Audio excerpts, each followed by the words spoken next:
സ്വന്തമായി ഉണ്ടാക്കി സ്വന്തമായിട്ട് നല്ലതെന്ന് പറയുന്ന ആരെങ്കിലും ഉണ്ടോ? ഞാൻ ആ കൂട്ടത്തിലുള്ളതാണ് ഗൈസ്. ഹായ് ഗൈസ്, അപ്പം ഇന്ന് ഞാൻ എന്താ പറയുന്നത് അടുക്കള ബാക്ക്ഗ്രൗണ്ടിൽ തന്നെ അതെ ഇന്ന് ഞാൻ കുക്ക് ചെയ്യാൻ വേണ്ടിയാണ് ഗൈസ്. കുക്ക് ചെയ്യാം, നിങ്ങൾ ആരും കേൾക്കണ്ട, ഞാൻ കുക്ക് ചെയ്യാറുണ്ട്. അപ്പോൾ ഇന്ന് ഞാൻ കുക്ക് ചെയ്യാൻ പോകുന്നത് ചിക്കനാണ്. ഇനി ഇന്ന് ഹായ് പറയുന്നത് മാത്രമേ ഉള്ളൂ കേട്ടോ.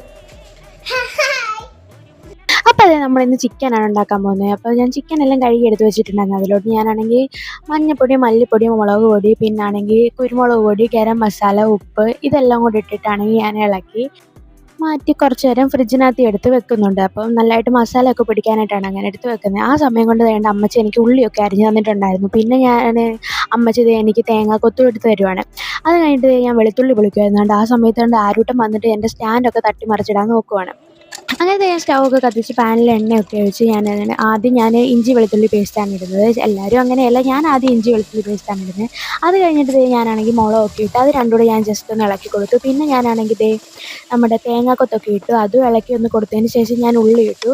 ഇനി ഇത് ജസ്റ്റ് ഒന്ന് ഇളക്കി കൊടുത്തതിന് ശേഷം വീണ്ടും ഞാൻ കുറച്ച് ഉപ്പിടുന്നു. ഉപ്പിട്ട് കഴിഞ്ഞാൽ പെട്ടെന്ന് വയണ്ട് കിട്ടും എന്നൊക്കെയാണ് പറയുന്നത്, എനിക്ക് അറിഞ്ഞൂടാ. അപ്പോൾ ഞാൻ ഉപ്പുകൂടി ഇട്ടിട്ട് നല്ലതായിട്ടൊന്ന് അടച്ചൊക്കെ വെച്ചു. അത് കഴിഞ്ഞ് ഞാനൊരു തക്കാളി അരിഞ്ഞെടുത്ത് വെച്ചു. അപ്പോൾ നമ്മുടെ ആരൂട്ടൻ ക്യാമറ കാണണമെന്ന് പറഞ്ഞിട്ട് അവനെ എടുത്ത് പൊക്കിയൊക്കെ ഒന്ന് കാണിച്ചു കൊടുത്തു. പിന്നെ ഞാൻ വീണ്ടും ഉള്ളിക്കകത്ത് കുറച്ച് മസാലയൊക്കെ ഇടുമായിരുന്നു. അതിനകത്തിൽ ഞാൻ സെയിം പൊടികളൊക്കെ തന്നെയാണ് ഇടുന്നത്. എക്സ്ട്രാ ഞാൻ ഇട്ടത് കുറച്ച് ചിക്കൻ മസാല മാത്രമായിരുന്നു. അതൊക്കെ ഇട്ട് ഞാൻ നല്ലതായിട്ടൊന്ന് ഇളക്കി വെച്ചു. എന്നിട്ട് വീണ്ടും നമ്മുടെ ആരൂട്ടിന് ഞാൻ ഉമ്മയൊക്കെ കൊടുത്തപ്പോൾ അവൻ്റെ മുഖത്തൊക്കെ എന്താ ലിപ് ബാം ഒക്കെ ആയായിരുന്നു. അങ്ങനെ നമ്മുടെ ഇഞ്ചി വെളുത്തുള്ളി പേസ്റ്റ് അരച്ചതിൻ്റെ വെള്ളമൊക്കെ ഞാനൊന്ന് കലക്കി ഒഴിച്ചിട്ട് ചിക്കനൊക്കെ ഇട്ട് കൊടുത്തു. അപ്പോൾ ഞാൻ ഇതിനകത്ത് എക്സ്ട്രാ വേറെ വെള്ളമൊന്നും ഒഴിക്കുന്നില്ല. കാരണം കണ്ടില്ലേ, അത് ചിക്കൻ അടച്ച് വെച്ച് ഒരു 10 മിനിറ്റ് വേവിച്ച് കഴിയുമ്പോഴത്തേനും ചിക്കനിൽ നിന്ന് നന്നായിട്ട് വെള്ളമൊക്കെ ഇറങ്ങും. അപ്പോൾ അമ്മ വന്നിട്ടുണ്ട്. പിന്നെ ഞങ്ങളവിടെ കളിക്കുമായിരുന്നു. നമ്മൾ ബോട്ടിൽ ഫ്ലിപ്പ് കളിക്കുമായിരുന്നു. അപ്പോൾ ഇങ്ങനെ ഇട്ടിട്ട് അമ്മ ഇട്ടപ്പോൾ വീണു. ഞാൻ ഇട്ടിട്ടൊന്നും വീണില്ല. ഞാനവിടെ പോയി ചുമ്മാ എറിഞ്ഞൊക്കെ നോക്കിയായിരുന്നു, ഒന്നും നടന്നില്ല. അവസാനം ഞാനിങ്ങനെ തിരിച്ചു പോന്നു. പിന്നെ ഇടയ്ക്കിടയ്ക്ക് പോയി ഞാനിങ്ങനെ ടേസ്റ്റ് നോക്കുന്നുണ്ട്. അതെൻ്റെ സ്ഥിരം പരിപാടിയാണ്. ഇടയ്ക്കിടയ്ക്ക് പോയി ഇങ്ങനെ ടേസ്റ്റ് നോക്കും.